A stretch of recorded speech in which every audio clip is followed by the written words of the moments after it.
Hello! മീൻ മേടിക്കാൻ പോയാലോ? അപ്പോൾ ഇതാ സൺഡേ വൈകുന്നേരം ഞങ്ങൾ ഒരു ഉച്ചയൊക്കെ തിരിഞ്ഞിട്ട് ഞങ്ങൾ മീൻ മേടിക്കാൻ പോയിട്ടുണ്ടായിരുന്നു കേട്ടോ. ഏട്ടന് ലീവുള്ള ദിവസമായതുകൊണ്ട് തന്നെ നല്ല രീതിക്കൊന്ന് ഉറങ്ങി എണീറ്റിട്ടാണ് കേട്ടോ മീൻ മേടിക്കാൻ പോയത്. നല്ല വെയിലായിരുന്നു. നല്ല വെയിൽ എന്ന് പറഞ്ഞാൽ നല്ല വെയിൽ. അപ്പോൾ വെയിലത്താണ് കേട്ടോ ഞങ്ങളുടെ യാത്ര. വീഡിയോയിൽ കാണുമ്പോൾ തന്നെ മനസ്സിലാവും എന്തോരം വെയിലുണ്ട് എന്നുള്ളത്. അങ്ങനെ ഞങ്ങൾ ഇന്ന് ചെറുതുരുത്തിക്കാണ് കേട്ടോ മീൻ മേടിക്കാൻ പോകുന്നത്. പോകുന്നതിൻ്റെ ഇടയിൽ ഒരു കട കണ്ടപ്പോൾ ഏട്ടൻ അവിടെ വണ്ടി നിർത്തി. വേറെ ഒന്നുമല്ല, ലോട്ടറി എടുക്കാൻ വേണ്ടിയിട്ടാണ് കേട്ടോ. ഏട്ടന് ലോട്ടറി എടുക്കണ ശീലമുണ്ട്. ഇടയ്ക്കിടയ്ക്കൊക്കെ ലോട്ടറി എടുക്കാറുണ്ട്. ചിലതൊക്കെ അടിക്കാറുണ്ട് കേട്ടോ. അങ്ങനെ ഞങ്ങൾ ലോട്ടറി ഒക്കെ എടുത്തിട്ട് പോരുമ്പോൾ അതാ ഗേറ്റ് അടച്ചിട്ടുണ്ടായിരുന്നു കേട്ടോ. പെട്ടെന്ന് തന്നെ ട്രെയിൻ പോവുകയും ചെയ്തു. കൂടുതൽ സമയം നിൽക്കേണ്ട ആവശ്യമൊന്നും വന്നില്ല.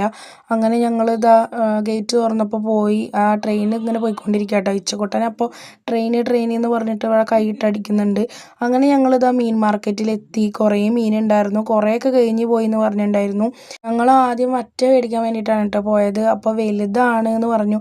ഞങ്ങൾ രണ്ടുപേരും മാത്രമല്ലേ ഉള്ളൂ. അപ്പോൾ പിന്നെ ചെറുത് ഇല്ല എന്ന് പറഞ്ഞപ്പോൾ പിന്നെ ഞങ്ങൾ വേറെ എന്താ മേടിക്കേണ്ടതെന്ന് വിചാരിച്ച് ഇങ്ങനെ ഇരിക്കുകയാണ്. അങ്ങനെ ഇതാ വലിയ മാന്തൾ കണ്ടപ്പോൾ എനിക്കത് വേണമെന്ന് പറഞ്ഞപ്പോൾ ഏട്ടനെ അത് പറഞ്ഞു. അതൊരു മാന്തൾ കുറച്ചെടുത്തു. പിന്നെ വറക്കാൻ വേണ്ടിയിട്ട് കേര എടുത്തു കേട്ടോ. അങ്ങനെ 2 മീനും വാങ്ങി ഞങ്ങൾ പിന്നെ ഇച്ചക്കുട്ടന് ചെരുപ്പൊക്കെ മേടിക്കാൻ വേണ്ടിയിട്ട് ഒരു ഷോപ്പിലേക്ക് കയറി കേട്ടോ. സൺഡേ ആയതുകൊണ്ട് ഒരു ഷോപ്പുകളൊന്നും തുറന്നിട്ടുണ്ടായിരുന്നില്ല. അങ്ങനെ എന്താ ഒരു ഷോപ്പ് പോയി ഈ ഒരു ചെരുപ്പ് എടുത്തു കേട്ടോ ആദ്യം. അതിനുശേഷം ഈ ഒരു റെഡ് കളറുള്ള ചെരുപ്പും പിന്നെ ഒരു നീല ചെരുപ്പും കൂടി എടുത്തു കേട്ടോ വീട്ടിലൊക്കെ ഇടാൻ വേണ്ടിയിട്ട്.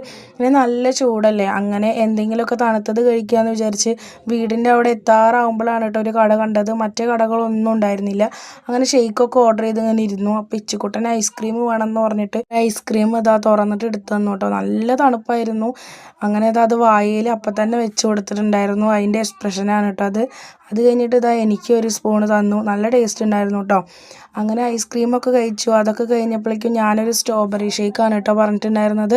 അങ്ങനെ ഷേക്ക് വന്നപ്പോൾ അതിൻ്റെ മുകളിലുള്ള ചെറികളൊക്കെ പീസാക്കി ഇട്ടതൊക്കെ ഇച്ചക്കുട്ടൻ തോണ്ടി തിന്നുന്നുണ്ട് കേട്ടോ. അങ്ങനെ ആദ്യം ഒരു സ്പൂൺ എടുത്ത് ഞാൻ ഇച്ചക്കുട്ടന് കൊടുത്തു കേട്ടോ. എന്ത് കിട്ടിയാലും അവന് ആദ്യം വേണം. അങ്ങനെ ആൾക്കത് ഇഷ്ടമായി. അത് കഴിഞ്ഞിട്ട് ഞാനിതാ ഏട്ടനൊരു സ്പൂണ് കൊടുത്തു. അങ്ങനെ ഏട്ടനും കഴിച്ചു കേട്ടോ. ഏട്ടൻ പറഞ്ഞത് സർബത്തായിരുന്നു കേട്ടോ. ഏട്ടനിങ്ങനെ ഷെയ്ക്ക്, ജ്യൂസ് അങ്ങനത്തെ ഐറ്റംസിനോടൊന്നും കൂടുതൽ ഇഷ്ടമല്ല. അങ്ങനെ ഏട്ടൻ്റെ സർബത്തും വന്നിട്ടുണ്ടായിരുന്നു. അങ്ങനെ ഏട്ടനും അത് കുടിച്ചു. അങ്ങനെ അത് ഇച്ചക്കുട്ടന് ടേസ്റ്റ് ചെയ്യണമെന്ന് പറഞ്ഞിട്ട് ഇച്ചക്കുട്ടനും വാങ്ങി കുടിച്ചു കേട്ടോ. അങ്ങനെ ഞങ്ങൾ അതൊക്കെ കഴിഞ്ഞ് വീട്ടിലെത്തി. അപ്പോൾ മേടിച്ച ചെരുപ്പുകളൊക്കെ ഇച്ചക്കുട്ടൻ ഇട്ട് നോക്കുകയാണ് കേട്ടോ. ആദ്യം തല തിരിച്ചിട്ടാണ് ഇട്ടത്. എങ്ങനെ ഉണ്ട് എന്നറിയാം. പക്ഷേ ബാക്കിൽ പിടുത്തമില്ലാത്ത ചെരുപ്പ് അവന് ഇട്ട് നടക്കാൻ പറ്റിയിട്ടുണ്ടായിരുന്നില്ല. എന്നാലും അങ്ങനത്തെ ഒരെണ്ണം ഇരിക്കട്ടെ, അതും ഇട്ട് പഠിക്കണമല്ലോ എന്ന് വിചാരിച്ചിട്ടാണ് കേട്ടോ. അങ്ങനെ എന്തായാലും ഇച്ചക്കുട്ടന് നല്ല സന്തോഷമായിട്ടുണ്ടായിരുന്നു. അവൻ ചെരുപ്പൊക്കെ ഇട്ടിട്ട് ഹാപ്പി ആയിട്ട് ഇത് കൂടെ നടക്കുകയായിരുന്നു കേട്ടോ.